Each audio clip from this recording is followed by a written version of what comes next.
mempraktekkan hadis yang bertanya, maka dia sahih. Saya ingin menegaskan kepada saudara-saudara saya yang ada di Rempang dan Galang bahwa saudara-saudara kita di sana adalah saudara-saudara kita yang sah memiliki tanah itu.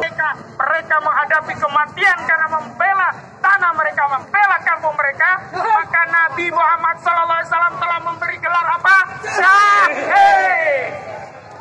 Tapi bagaimana kalau aparat yang ditugaskan ke sana, TNI yang ditugaskan ke sana, Polri yang ditugaskan ke sana, Satpol PP yang ditugaskan ke sana, kemudian berbuat zalim kepada saudara muslim, kemudian dia terjadi celaka di sana, dia mati di sana, apa hukumnya?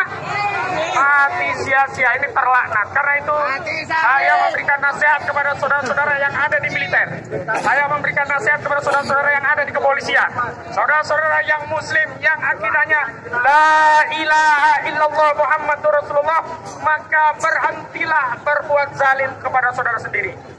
Jangan ikuti komando pimpinan kalau komando itu akan berbuat zalim dan mencelakakan Anda baik di dunia maupun di akhirat. Takbir. Jadi sebenarnya kasus Rempang dan Galang ini seperti apa ini? Saya kasih ya ringkasan sederhana. Ini saya kutip dari Gugun Pragianto, pengamat kebijakan publik.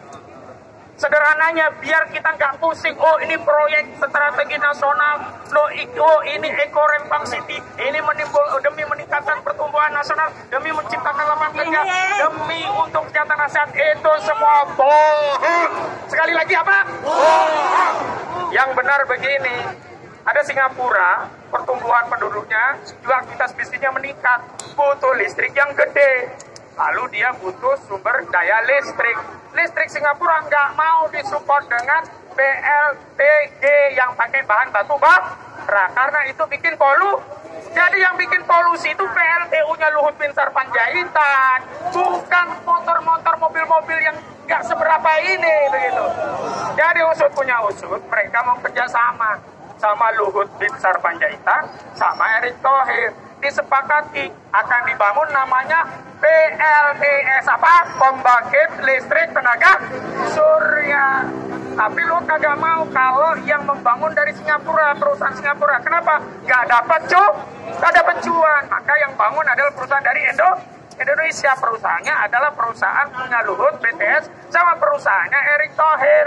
Ya, perusahaan Erick Thohir itu dimiliki oleh kakaknya Boy Thohir. Maka mereka bersepakat. Nah, karena dua ponco ini belum bisa bikin panel surya, maka dia kerjasama dengan Cina, Cinti namanya. Nah, dia yang akan support panel surya.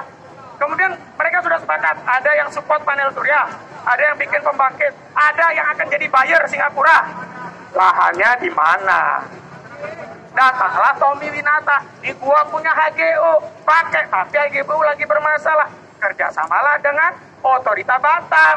Kerjasamanya itu nanti di atas HPL Otorita Batam akan dibangun HGU, dan di atas HGU itulah dibangun proyek Eko Rempang City.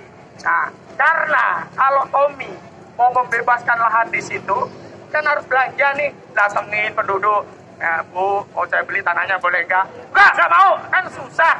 Maka kemudian distempel oleh Jokowi menjadi proyek strategik nasional.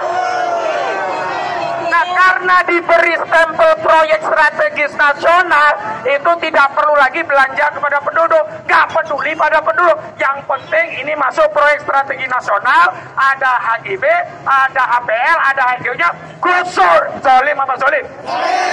Jadi sejatinya proyek strategis nasional itu adalah proyek untuk cariin lapa oligarki untuk berbisnis dengan merampas tanah rakyat.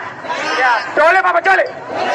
Nah, karena itu sekali lagi kita harus ada di pihak rakyat, bisa berada di pihak saudara-saudara kita di Rempang dan Galang. Jadi itu saja yang bisa saya sampaikan.